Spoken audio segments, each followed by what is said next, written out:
कैसे हैं आप लोग। आज 10वां क्लास का ना समझिए कि हिंदी का एकदम महत्वपूर्ण क्वेश्चन लेकर आए हैं। मजा आने वाला है एकदम। कुछ करना नहीं है, बस देखिए और सुनिए। सब लड़ेगा, या हम बोल रहे हैं ना, सब लड़ने वाला है। आइए देखते हैं पहला क्वेश्चन, ठीक है ना। पहला क्वेश्चन है कि लक्ष्मी कौन थी, उसकी पारिवारिक स्थिति का वर्णन करें। देखिए, लक्ष्मी कौन थी, उसकी पारिवारिक स्थिति का वर्णन करना है, पहला हमारा क्वेश्चन है। लक्ष्मी जो थी ना, वह ढहते विश्वास कहानी की मुख्य क्या थी, नायिका थी। वह ढहते विश्वास कहानी की मुख्य क्या थी, नायिका थी। उसका पति जो था लक्ष्मण, उसके पति का नाम क्या था, लक्ष्मण, ठीक है ना। वह कोलकाता में क्या करता था, नौकरी करता था। लेकिन जो कुछ कमाता था ना, उससे घर के खर्चे क्या होते थे, नहीं चल पाते थे। जब घर के खर्चे नहीं चल पाते थे तो लक्ष्मी करती क्या थी कि गांव के घरों में जाती थी और छीट-फूट यानी छोटा मोटा काम करती थी, यानी छोटे छोटे कार्य करती थी। और उन कार्यों को करने के बाद उसे जो पैसे मिलता था ना, उसी से उसके घर के खर्चे क्या होते थे, चलते थे। पूर्वजों का दिया हुआ, यानी जो उसके पूर्वज थे उनका दिया हुआ, उसके पास 1 बीघा जमीन था, लेकिन वह किसी काम का नहीं था। वह बाढ़ और सुखाड़ से हमेशा क्या रहता था, ग्रसित रहता था। इसलिए कहा जाता है कि लक्ष्मी की जो पारिवारिक स्थिति थी वह काफी क्या थी, दयनीय थी। बात समझे आप लोगों ने। अब एग्जाम में 1 नंबर यह क्या पूछता है कि लक्ष्मी किस कहानी की मुख्य नायिका है। अरे भाई, ढहते विश्वास कहानी। कौन कहानी, ढहते विश्वास कहानी। ढहते विश्वास के लिखा है, तो सातकोड़ी होता ने लिखा है। कौन लिखा है, सातकोड़ी होता। बस बने रहिए ना, वीडियो देखिए, कितना मजा आने वाला है, ठीक है ना। अब नेक्स्ट क्वेश्चन चलते हैं। कवि, दूसरा क्वेश्चन कह रहा है कि कवि अपने आंसुओं कहां पहुंचाना चाहता है और क्यों। देखिए, कवि अपने आंसुओं कहां, यानी कवि माने कौन, घानानंद जी ना, वो अपने आंसुओं कहां पहुंचाना चाहते हैं। तो कवि घानानंद जो है वो अपने आंसुओं को अपनी प्रेमिका सुजान के आंगन में क्या करना चाहते हैं, पहुंचाना चाहते हैं। क्यों, क्योंकि कवि को विश्वास है कि जिस दिन मेरा आंसू ना मेरी प्रेमिका सुजान के आंगन में पहुंचेगी, उस दिन उसका निष्ठुरमय जो दिल होगा ना, जो निष्ठुर पत्थर वाला दिल होगा, वह रसमय हो जाएगा। और मेरी प्रेमिका कौन, सुजान, मुझसे मिलने के लिए क्या हो जाएगी, व्याकुल हो जाएगी। कौन, यानी घानानंद। क्यों, इसलिए सोचते हैं, क्योंकि लड़की बड़ी नॉर्मल होती है ना, वह सोचते हैं कि जैसे जैसे हमारा आंसू गिरेगा ना, सुजान मेरे लिए क्या होगी, तड़प कर मेरे पास क्या हो जाएगी, चली आएगी। घानानंद जी और क्या कहते थे, एक बात हमको, एक शायरी याद आ गया कि हर शाम तेरा इंतजार किया करते हैं। हर शाम जो है तेरा इंतजार किया करते हैं, सपनों में भी तेरा दीदार किया करते हैं। न जाने क्या बात है मेरी सुजान तुझ में कि हर पल तेरे क्या आने का इंतजार किया करते हैं। वाह, चलिए आगे देखते हैं हम लोग नेक्स्ट क्वेश्चन, ठीक है। रंगपा कौन था, क्वेश्चन नंबर 3 कर रहा है, रंगपा कौन था। अरे रंगपा जो था ना, रंगपा, ठीक है ना, तो रंगपा जो था वह क्या था, एक शौकीन मिजाज वाला शराबी एवं जुआरी था। रंगपा शौकीन मिजाज वाला शराबी और क्या था, जुआरी था, ठीक है ना। वह क्या करता था, मंगमा के सारी संपत्ति को हड़प कर, यानी सारी संपत्ति को लेकर वह क्या करना चाहता था, जीना चाहता था, ठीक है ना। मंगमा के साथ अवैध संबंध बनाकर उसके सारी संपत्ति को लेना चाहता था। कौन, रंगपा। जिसे फिल्म में विलियन होता है ना, वैसे ही कहां दही वाली मंगमा में क्या है, यह विलियन का रूप क्या कर रहा है, यानी विलियन बना हुआ है। कौन, रंगपा। तो आप लोग लिख सकते हैं कि रंगपा जो था एक शौकीन मिजाज वाला शराबी और क्या था, जुआरी था। वह मंगमा के साथ अवैध संबंध बनाकर उसकी सारी संपत्ति को क्या करना चाहता था, हड़पना चाहता था।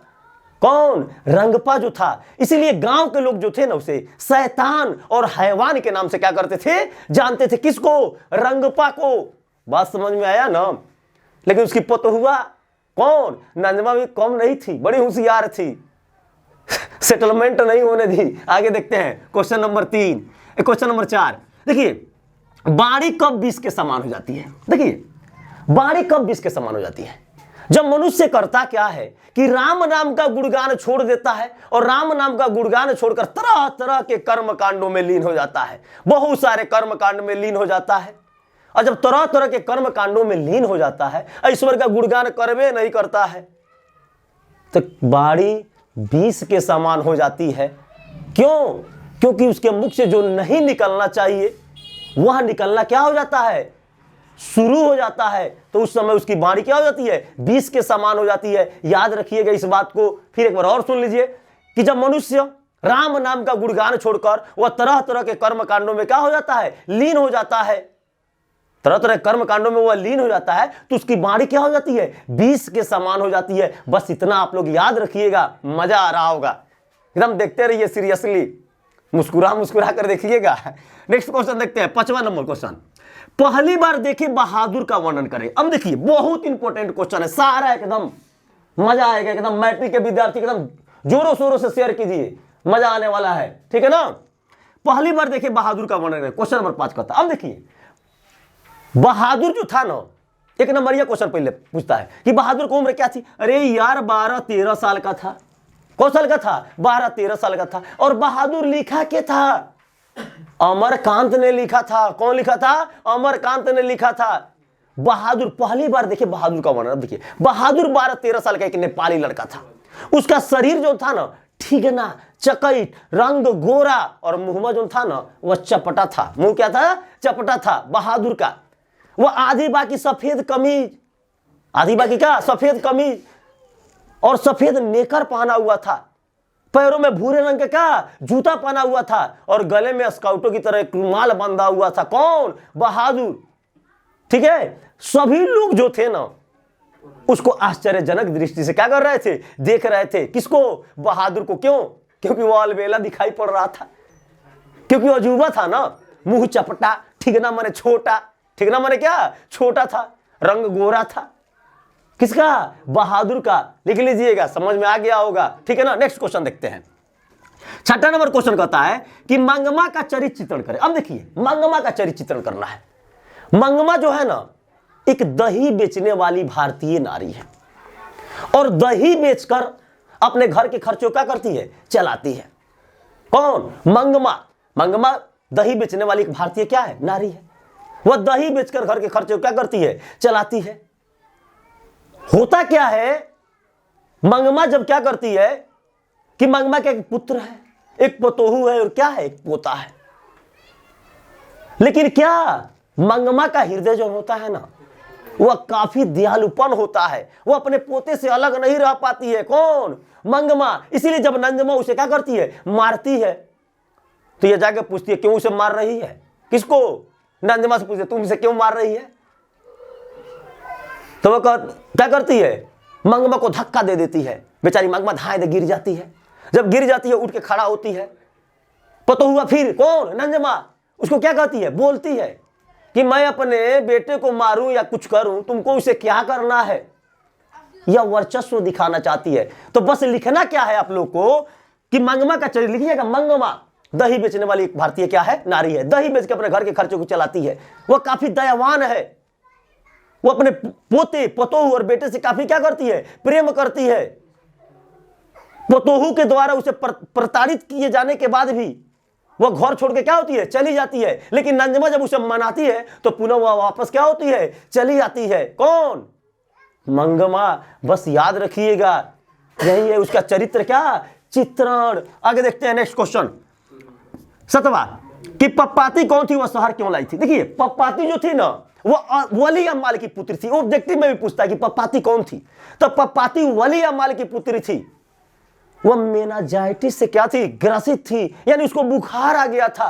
गांव के डॉक्टर के पास इलाज कराई, लेकिन जब सही नहीं हुआ उकर बीमारी तो केकरे पास, यानी उसको लेकर शहर के डॉक्टर के पास क्या किया गया, यानी उसको कहां, शहर ले जाया गया ताकि वहां उसका इलाज करा के उसे ठीक कराया जा सके। तो बस इतना लिख दीजिएगा कि पप्पाती जो थी वली अम्माल की पुत्री थी, वह बुखार से ग्रसित थी, ठीक है ना। उसके इलाज कराने के क्या उद्देश्य से उसे कहां ले जाया गया था, शहर ले जाया गया होगा, ठीक है ना, शहर ले जाया गया था। बस इतना बात आप लोग क्या रखिएगा, याद रखिएगा। मजा एकदम मजे से देखिए, लाइक दबाते रहिएगा, कमेंट में मारते रहिएगा मुस्कुरा मुस्कुरा के। आइए देखते हैं नेक्स्ट क्वेश्चन। आते हैं 8वां नंबर क्वेश्चन कहता है कि संदार लबादा किसका गिर जाएगा और क्यों। देखिए संदार लबादा किसका गिर जाएगा और क्यों गिर जाएगा। या मेरे बिना तुम प्रभु क्या है, और क्या लिखा है, रेनन मारिया रिलके ने लिखा है। संदार लबादा किसका गिर जाएगा, तो संदार लबादा ईश्वर का ना गिर जाएगा, संदार लबादा ईश्वर का गिर जाएगा। क्यों, क्योंकि जब इस संसार में मनुष्य नहीं रहेगा तो ईश्वर की देखरेख कौन करेगा, ईश्वर का गुणगान कौन करेगा, ईश्वर के लिए मंदिर मस्जिद का निर्माण कौन करेगा, हम ही लोग करते हैं। कौन, हम लोग, यानी मनुष्य करता है। और जब मनुष्य नहीं रहेगा तो ईश्वर को पूछने वाला भी कोई नहीं होगा।